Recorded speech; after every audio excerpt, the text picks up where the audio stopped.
Então agora sim, vamos entrar de fato no nosso método CORE, iniciando pelo primeiro pilar, que é a clareza. Vou compartilhar com vocês aqui alguns slides para que fique mais fácil para vocês entenderem do que eu estou falando, tá bom? Então vamos lá.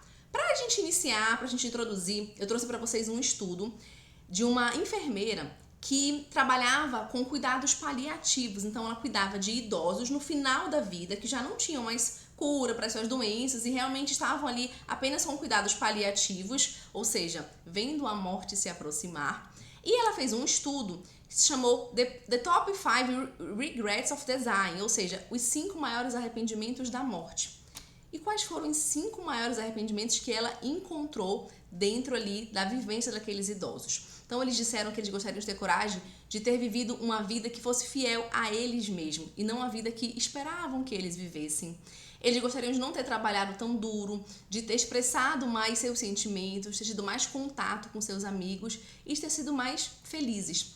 Então eu trouxe isso por quê? Porque nenhum de nós quer viver esses arrependimentos. E aí, quando a gente para pensar, né, um dia a nossa vida vai ser apenas de histórias. Que histórias que eu estou construindo hoje? Será que eu me orgulho das histórias que eu estou construindo? E que histórias que eu quero construir daqui para frente? O que eu preciso fazer? Como é que eu posso ter uma vida que me permita construir essas histórias? Então vale essa reflexão. Ninguém quer chegar no final da vida, poxa, eu não queria ter trabalhado tão duro. Poxa, eu queria ter convivido mais com os meus amigos. A gente não quer sentir esses arrependimentos. E nós ainda temos chances de mudar isso.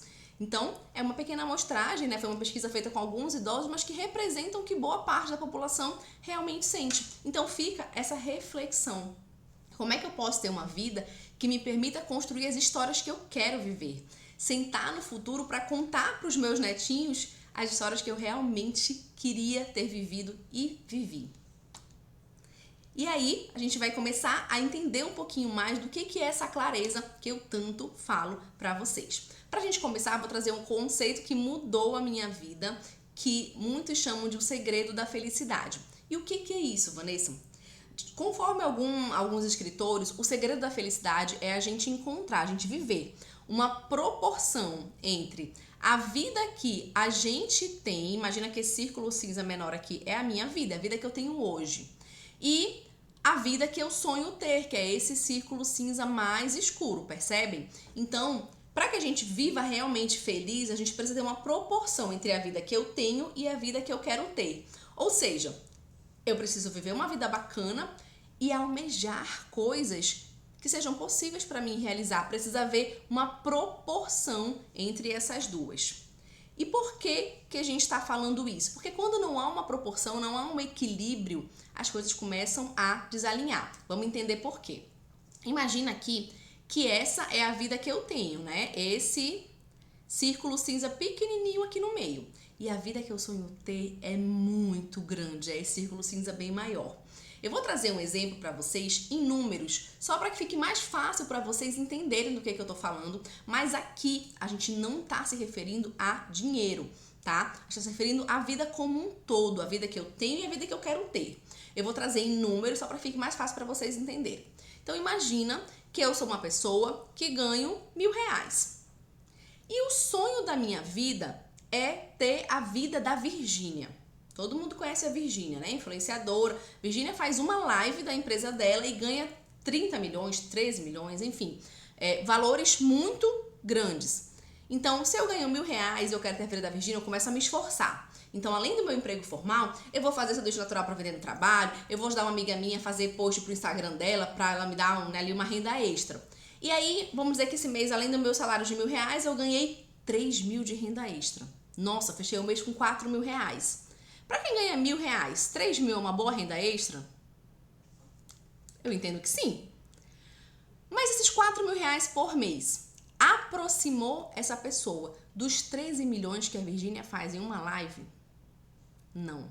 E aí o que acontece com essa pessoa quando ela tá sonhando muito além da vida atual dela? Ela sente que ela quer empurrar uma montanha, ela sente que ela tá enxugando gelo, ela faz, ela se esforça, ela deixa de sair no fim de semana para fazer o sanduíche natural para vender, para fazer os posts no Instagram da amiga dela, e ela ainda assim não tem aquele resultado enorme que ela tá projetando para a vida dela. Agora imagine o contrário. O contrário não. Imagine essa outra situação. Imagine que a pessoa tem a vida desse tamanho, desse círculo cinza claro, e quer uma vida do tamanho desse círculo cinza escuro, ou seja, uma pequena diferença. Então, uma pessoa que ganha ali seus 8 mil reais, eu queria ganhar 10 mil, sabe? Pra sobrar, assim, um dinheirinho extra pra poder no final de semana, a gente comer num restaurante legal, né? Pra poder fazer uma viagem de vez em quando. Queria ganhar um pouquinho mais. Mas não é nada que realmente a motive. Vocês acham que a pessoa que só quer fazer assim uns passeios melhores no final de semana vai perder o fim de semana todo fazendo sanduíche natural para vender no trabalho na segunda? Ou fazendo post pro Instagram da amiga dela? Não, porque o que ela tá querendo ali, só fazer uns passeios mais legais no final de semana, poder gastar sem se preocupar tanto, não é uma coisa que realmente a motiva, que faz os olhos dela brilharem, que puxe ela para agir. Então o que ela faz? Ela não faz, ela procrastina, ela vai empurrando com a barriga, ela fica com preguiça de fazer aquilo e ela vai levando assim. Essa era a minha condição, por isso que pra mim foi um conceito que mudou a minha vida. Porque eu percebi que os sonhos que eu tinha desde nova, de casar, ter filho, né, ter um cargo público, eu já tinha alcançado. E aí eu não tava mais sonhando nada grande, eram sonhos pequenos que não me motivavam, que não me davam essa gana, essa vontade de levantar da cama, essa garra de correr atrás. A gente precisa ter sonhos que nos motivem a correr atrás. Então, o segredo da felicidade é o quê? É a gente encontrar essa proporção. O segredo da felicidade é o ter objetivos que sejam motivadores, que me desafiem sim, mas que sejam possíveis. Percebem? Esse primeiro sonho aqui, ele é desafiador, mas ele não é tão possível para a pessoa. Ele é bem difícil da gente conseguir. Então, a gente precisa, nesse caso, reduzir a meta. Nada impede que ela chegue na vida da Virgínia, mas talvez demore mais. Talvez primeiro ela tenha que pensar em aumentar de 1.000 para 5.000 o salário dela. E aí depois ir aumentando progressivamente até sim poder chegar, quem sabe sim, na vida da Virgínia. Lembrando que eu tô trazendo números só para que fique mais clara a explicação para vocês. Mas a gente tá falando aqui da vida como um todo, tá? Melhorar a vida como um todo. Então, esse objetivo é muito desafiador, mas não necessariamente é possível, ou pelo menos não possível nesse momento para aquela pessoa. Esse objetivo aqui, ele não é desafiador e ele também não é relevante, ele não é tão importante para a pessoa, ele não motiva tanto a pessoa. Ou seja, o que eu preciso ter? Um objetivo que me desafie, mas que ao mesmo tempo me motive, que seja importante para mim e que também seja possível para a minha realidade. Deu para entender? Então, só da gente fazer ajustes dos nossos objetivos, às vezes já fica muito mais fácil de a gente alcançar, tá? Ou pegar aquele objetivo grande, fracionar em menores, não ficar olhando lá pro topo da escada, lá pra live da Virgínia de 13 milhões, mas olhar pros 5.000, que é desafiador para quem ganha 1.000, mas é possível. E aí, quando eu chegar nos 5.000, opa, agora minha meta é ganhar 10.000, e a gente vai avançando nos objetivos. E se a sua situação for ao contrário, se você está nessa situação aqui de não ter sonhos que te desafiem, talvez por isso que seja tão difícil levantar da cama, talvez por isso que a gente se arrasta para fora da cama, talvez por isso que a gente entra num piloto automático, que a gente sente que as coisas não têm mais tão sentido, não tem mais tanta empolgação, talvez por isso que a gente não comemore mais as pequenas vitórias do dia a dia e não veja mais graça em tanta coisa. Então a gente precisa também fazer ajuste e aí, talvez, começar a sonhar um pouquinho maior.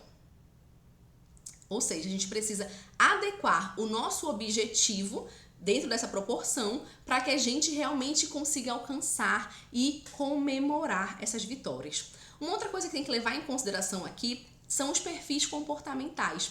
Eu não vou entrar nesse assunto, não é o objetivo aqui do curso, mas existem 4 tipos de perfis. Então, pessoas mais comunicadoras, mais executoras, tendem a ser mais otimistas, mais positivas, mais proativas.